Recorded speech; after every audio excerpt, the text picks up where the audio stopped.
If China, Pakistan and Sri Lanka attack India at the same time, how long will it take them to defeat India? There is such a lack of, faith of Indians in its armed forces. India is not still the India of the 60s, but since you ask a question, let me try to answer. Let's also assume no nuclear weapons are used. Nuclear weapons don't leave much for any win scenarios or any point to this answer. China, Pakistan, Sri Lanka, seriously SL. Join hands to defeat India. Let's see what can China do. The answer is not much.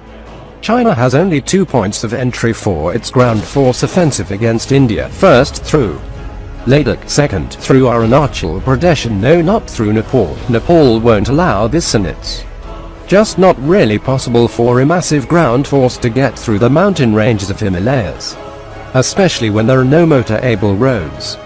So in case of Ladakh, they can be easily repelled by a handful of well-placed regiments. Such is the nature of the Himalayas. It could be one of the most naturally defended place on earth and the hardest to mount any meaningful offense. So Ladakh will become a slaughterhouse very fast, as after a few bouts into the mountains it won't matter how many troops come in, they will be slaughtered. Arunachal Pradesh has just recently started to develop infrastructure. It was not because India lacked the funds to build roads, but because it was left to the wild, as it is hardly defensible from our side and the perfect place for China to mount an offensive into India. So the basic strategy of India was, if we can't exactly defend it, let's make it hard for them to come in, and this would delay the Chinese advance just enough to allow Indian army to regroup in Sikkim and Bhutan. Yes, the Indian army has a considerable presence in Bhutan, which happens to be the best place for the Indians to mount an offensive towards the northeast into China and cut off the logistical support lines of the Chinese troops in northeast India. This makes ground forces quite evenly matched. Air forces of the two countries, however, are in no way evenly matched.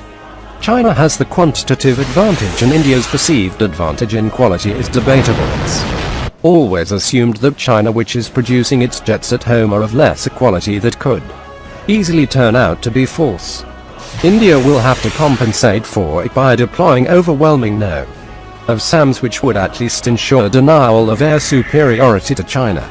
This leaves only one meaningful theater of war left, that is between the two navies, and here too China enjoys an advantage in those, but India enjoys the advantage of being the home team.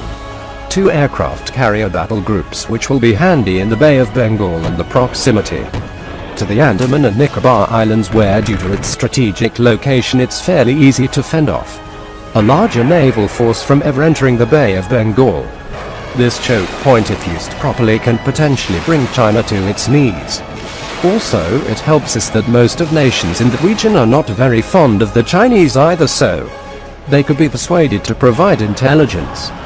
Pakistan has no direct advantage with respect to India, but still a sizable no of Indian forces, air, navy and army will be engaged with China, which makes it a bit harder to beat Pakistan, but not really hard enough.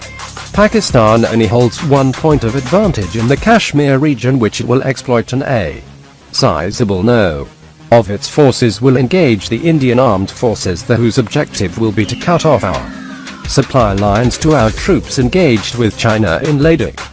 This will have to be defended until our ground forces can mount an offensive through Rajasthan and penetrate into Pakistan, and with a population as volatile as of Pakistan, it's quite possible to involve Balochistan rebels and Sindhi rebels into a freedom bid, which will really be quite embarrassing for Pakistan.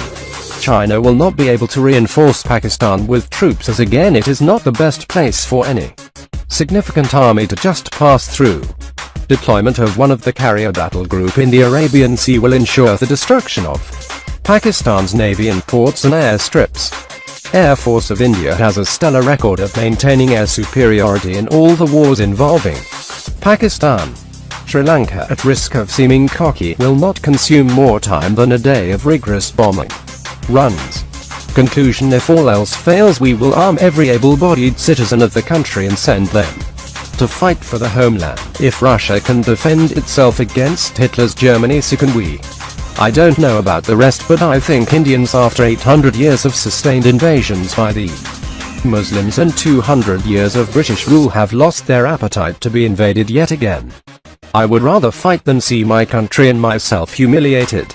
It's my country and my future, and I do intend to keep it that way.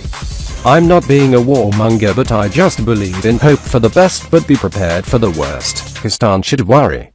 France's recent arms sale to India is not in itself a game changer in South Asia's balance of power, but, coupled with the United States' decision to cut military assistance to Pakistan, Delhi's arch rival, it is doomed to produce some aftershocks in the region's defense dynamics. India secured 36 Rafale multi-role fighters from France's aircraft manufacturer Dassault Aviation. An $8 billion deal was signed by French Defense Minister Jean-Yves Le Drian and his Indian counterpart, Manohar Parrikar, on September 23 after almost 18 months of quarrels over the contract terms. The first delivery is expected by September 2019, and all jet fighters will be at disposal of the Indian Air Force (IAF) within 6 years. It took 16 years for an Indian government to fulfill the commitment to reinforcing the National Air Force with new generation fighters. The new arms sale arrangement highlights a breakthrough in the Indo-French defense relationships.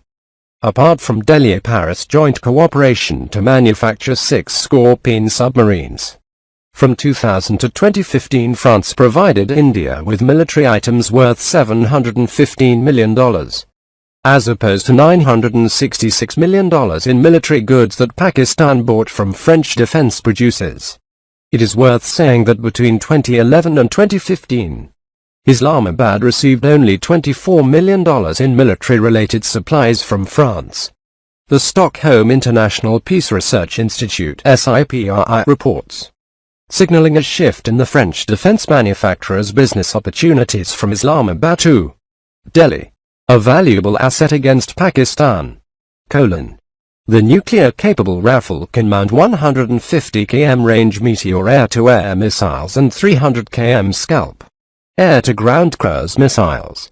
Some Indian observers view Rafale's capabilities as a combat advantage over Pakistan's F-16 jets. At a time when tensions between Delhi and Islamabad over the disputed Himalayan territory of Kashmir have again reached boiling point as a result of the armed raid on the Indian military outpost in Uri on September 18 and the subsequent surgical strikes by the Indian Armed Forces on terrorist launchpads across the line of control in Pakistan-occupied Kashmir. Currently, India's Air Force can deploy in large part outdated Russian-built Sukhoi 30 Mki fighters to challenge superior Pakistani F-16s. Rafale fighter jets will be modified to meet specific Indian demands. As part of the deal, Dassault will provide a weapons package and reinvest 50% of the value of the contract in India, with the participation of indigenous enterprises. Still, the French aviation company is ready to produce Rafales in India in the event Delhi makes a bigger order, declaring that it is committed to Indian Prime Minister Narendra Modi's Make in India project, designed to turn the country into a global manufacturing hub. Filling the gap. Due to the high costs, Rafale's acquisition has drawn a great deal of criticism in India. Modi's government has so far rebutted the argument, underlining that it sealed a better agreement than the one the previous United Progressive Alliance (UPA) cabinet had tried to conclude. Immediately after the announcement of the purchase, the Indian National Congress leadership blasted Modi and his Bharatiya Janata Party. The Indian major opposition force contends that 36 Rafale fighter jets do not serve IAF's operational needs and that, during its tenure, the Congress-led ruling UPA coalition worked to buy 126 Omni-role fighters, including relative technology, the minimum number for IAF's requirements. The IAF would need 42 fighter squadrons to counter threats from Pakistan and China, according to Congress top brass and former Defense Minister A.K. Antony. In his estimate, Delhi's Air Force has now only 32 squadrons up and running, and without new inductions, they will drop to 25 by 2022. By and large, Antony's figures match those of many military analysts: 42 to 45 squadrons of fighters as an optimal level, and 32 to 33 the current Indian fleet size. Pakistan lags behind. In the past months, the Pakistani government has stressed that its Air Force would have to retire 190 planes by 2020. That will prompt Islamabad to buy new fighters. If it wants to maintain the current level of 350 to 400 aircraft and try to catch up with India's fresh acquisitions.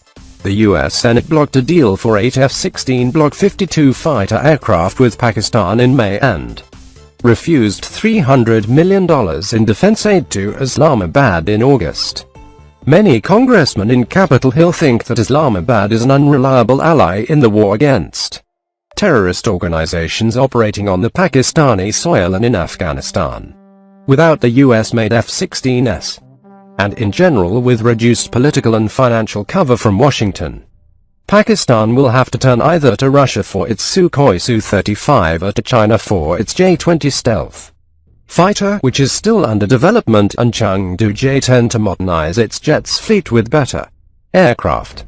Unless logistical and financial hurdles push the Pakistani Air Force PAF to veer to fighters of inferior caliber, like it already did with the procurement of used F-16s from Jordan in the past. France is yet another option for the PAF. But it remains to be seen whether, in the presence of a relative tender request from Islamabad, Paris wants to incur Delhi's inevitable displeasure and thus jeopardize potential military agreements with the Indians that are already in the offing.